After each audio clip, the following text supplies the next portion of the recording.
This week, Goldman Sachs has announced effectively that it's going to become a universal bank that's combining investment banking and consumer banking under one roof. And this is a huge change for Goldman Sachs. It's been known for decades as a very sharp securities operator.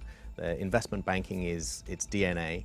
A year ago, they signaled that they wanted to get into consumer lending, which surprised a lot of people. But now they're going to get into the business of taking deposits as well, and not the kind of private banking style high-end deposits that you might expect a Goldman to focus on, but very mainstream, single dollar deposits with instant access, online, very mainstream stuff.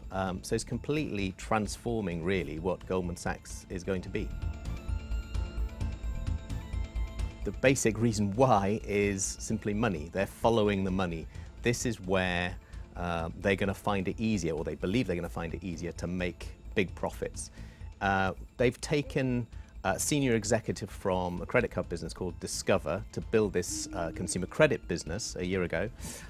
He's been quietly hiring people, and that is the backbone of what this operation is going to be. They love the idea that as well, now that they can get savings for a very cheap amount, which is basically the funding to support this consumer credit push. They're paying 1.05% for instant access online deposits.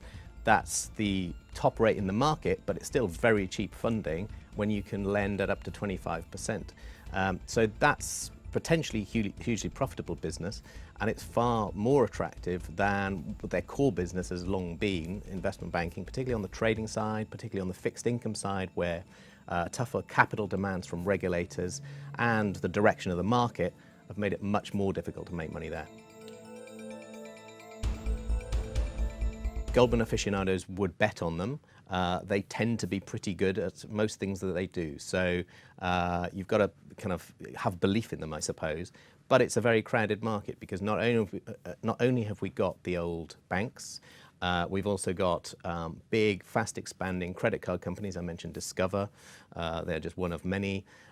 We've also got newly revitalized standalone businesses like Synchrony, which was spun out or is being spun out of GE Capital, as indeed the savings business that Goldman has bought has been spun out of GE Capital. And we've got peer-to-peer lenders, of course, which are those who match savers and borrowers with online platforms. So it's a very crowded market. For the time being, that hasn't really dented margins, seemingly, in this business. So Goldman is still very attracted to it. But I think the risks to watch out for are when the credit cycle turns, when we see those margins hit by loan losses. And actually, of course, for Goldman, can its reputation in the wholesale market, which is as a bit of a sharp practitioner, really, work in the consumer market? Where reputation and brand are everything.